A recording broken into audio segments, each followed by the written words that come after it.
L'infidélité dans le couple est-elle pardonnable? Bonjour à vous, ici Stéphanie, j'espère que vous allez superbement bien. Dans cette vidéo, je parle une fois n'est pas coutume de l'infidélité et je vais vous partager mon avis sur la question qui, selon moi, est un avis avec un peu plus de recul que ce qu'on peut voir dans tout ce qui nous entoure aujourd'hui dans la société en lien avec l'infidélité. C'est-à-dire que quand vous regardez les médias autour de vous, quand vous regardez les films que vous voyez, que ce soit sur Netflix ou les films hollywoodiens ou peu importe, quand vous regardez sur les réseaux sociaux, en général l'infidélité est directement liée à la rupture. C'est un peu comme si infidélité égale prochaine étape, rupture et fin de la relation. Et ça pose un problème. Le problème n'est pas la rupture et la fin de la relation, le problème est de dire infidélité, ok, bah je romps, je me casse. Écoute, tu m'as trompé, et ben je dégage.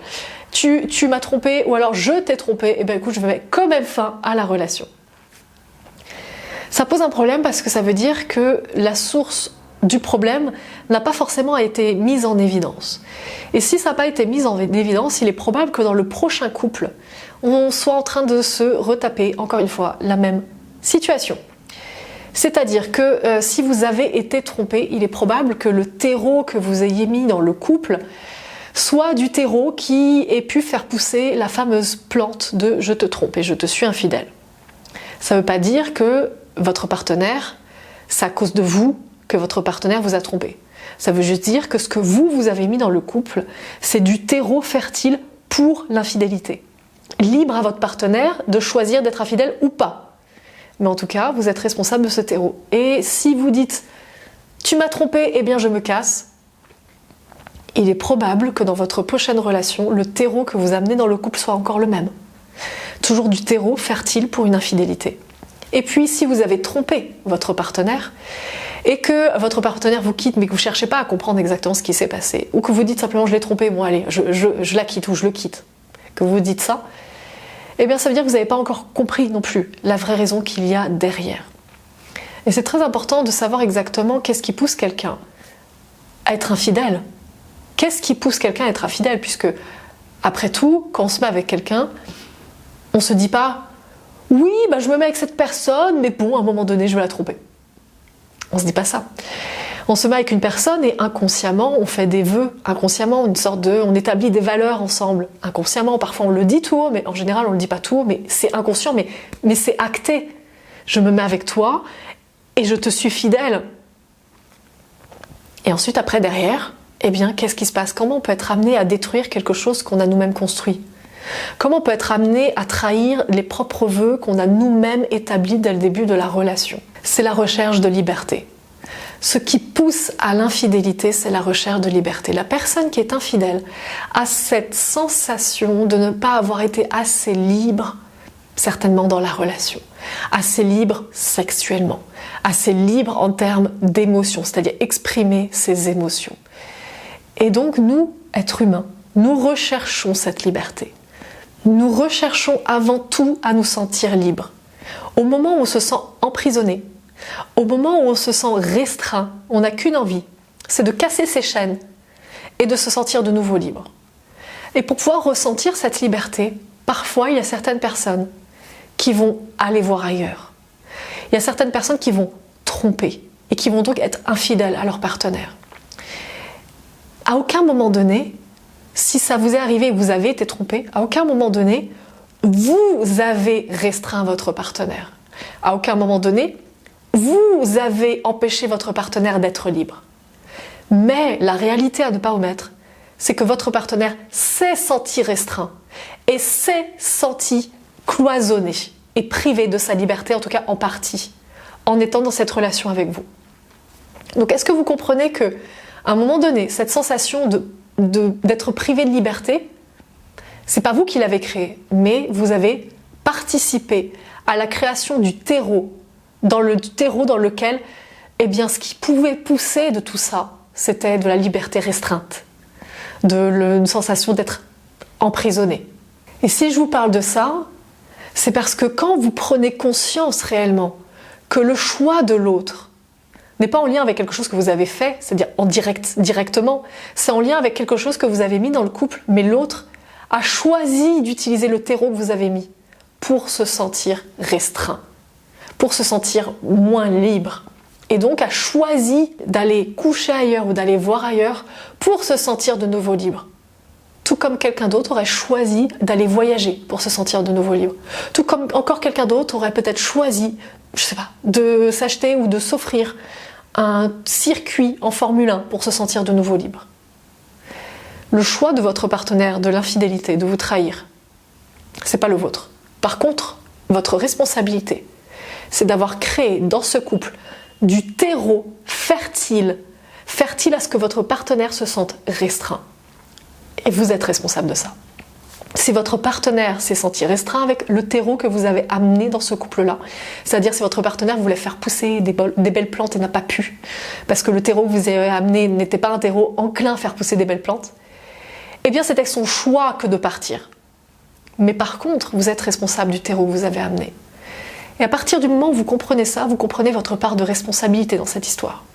Vous comprenez qu'en fait, vous n'êtes pas juste une grosse victime. Et que en face de vous, la personne vous a trompé et que c'était votre bourreau et vous êtes juste une victime dans cette histoire et vous y pouvez rien. Vous comprenez tout à coup que vous êtes responsable d'avoir créé le terreau fertile à ce que l'autre se sente plus restreint dans la relation. Donc, petit à petit, on glisse sur la réponse à la question. Est-ce qu'une infidélité est-elle réellement pardonnable? Quand on comprend que vous avez joué votre rôle dans tout ça. Et si vous vous êtes placé en tant que personne qui a trompé, vous comprenez maintenant que dans cette histoire, en fait, vous étiez deux. Que dans cette histoire, il y avait votre partenaire qui a créé de la matière, du terreau, pour que vous vous sentiez pas consciemment, pas dirigé pour ça, pas volontairement, mais a créé du terreau par sa manière de fonctionner, parce qu'il ou elle disait, pour que vous vous sentiez moins libre. En tout cas, c'est comme ça que vous vous êtes senti au final. C'était pas son intention volontaire, mais c'est comme ça que vous êtes senti. Mais, votre choix de partir et de tromper votre partenaire, ça, c'est votre choix. Et vous êtes responsable de ça. Et une fois qu'on arrive à replacer un peu la responsabilité, tout à coup, il n'y a plus une victime et un bourreau dans cette histoire. Et j'ai même envie de dire, il n'y a plus de deux victimes, parce qu'en général, même la personne qui a trompé se croit victime aussi. Tout à coup, on a deux personnes responsables, adultes et responsables, qui prennent leur responsabilité. Et qu'est-ce qui se passe quand on prend sa responsabilité? On est en capacité de pardonner. Par contre, quand on se sent comme une grosse victime, on ne peut pas. On ne peut pas pardonner, c'est pas possible. Puisqu'on se dit, je suis victime, j'ai subi la situation, et donc peut-être que l'autre va recommencer encore. Alors que si vous dites, ok, peut-être que l'autre va recommencer, mais si moi je change le terreau que j'ai mis dans cette relation, si tout à coup j'apporte du nouveau terreau, du terreau où ça donne plus de liberté à l'autre, l'autre n'aura pas de raison en fait de me tromper. À partir de ce moment-là, on peut pardonner et reconstruire de nouveau. Donc demandez-vous, quel est ce terreau que vous avez mis? Qu'est-ce que vous avez mis qui a empêché en fait de cette liberté de s'exprimer? Comme par exemple, vous empêchez vous-même d'exprimer vos émotions, vous taisez sur vos émotions, vous les écrasez. Qu'est-ce que ça donne en fait comme autorisation et permission à l'autre? Aucune. Si vous vous autorisez pas à ressentir des émotions, vous ne donnez pas la permission à l'autre de ressentir ses émotions. Si vous n'exprimez pas vos émotions, si vous les ressentez mais ne les exprimez pas, vous ne donnez pas la permission à l'autre d'exprimer ses émotions. Là, on parle vraiment de terreau qui restreint et qui prive de liberté. Si maintenant il y a des choses qui vous pèsent sur le cœur et vous en parlez pas, parce que vous avez peur d'aborder des sujets importants dans le couple, eh bien, quelle est la permission que vous donnez à l'autre? Pas la permission de s'exprimer sur les sujets importants. C'est-à-dire que le terreau que vous donnez dans le couple, c'est un terreau de restriction. Donc maintenant, quel est le terreau? Demandez-vous quel est ce terreau que vous avez apporté dans le couple. Si vous changez ça, si vous changez le terreau, vous changez les fleurs qui poussent dans ce terreau. En gros, vous changez les résultats. Changez ce terreau-là et donc prenez conscience de ce que vous avez mis dans le couple. Et changez ça. Si vous vous empêchez d'exprimer vos émotions, il est temps de les exprimer. Pas après pas. Mais il est temps de changer ça. Sinon, ça va encore perdurer, cette histoire. Encore, et encore, et encore. Que ce soit avec la même personne, ou la prochaine, ou encore la prochaine, ou encore la prochaine. Et après, vous allez vous dire, ah, mon Dieu, mais c'est pas possible, mais j'ai vraiment pas de chance en amour. Non, c'est pas une question de chance, c'est une question de ce que tu as apporté dans le couple, que tu n'as toujours pas compris et toujours pas pris conscience, et donc tu continues à apporter toujours la même chose, et donc tu finis par avoir toujours les mêmes putains de résultats, tout simplement.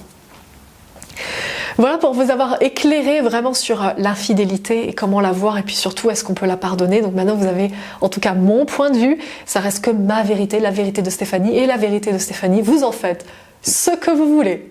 Sur ce, si vous avez aimé cette vidéo, je vous invite à cliquer sur l'abonnement YouTube, c'est-à-dire vous abonner à ma chaîne en bas sur le petit bouton de YouTube. Et puis je vous embrasse fort, je vous souhaite une magnifique journée, prenez bien soin de vous.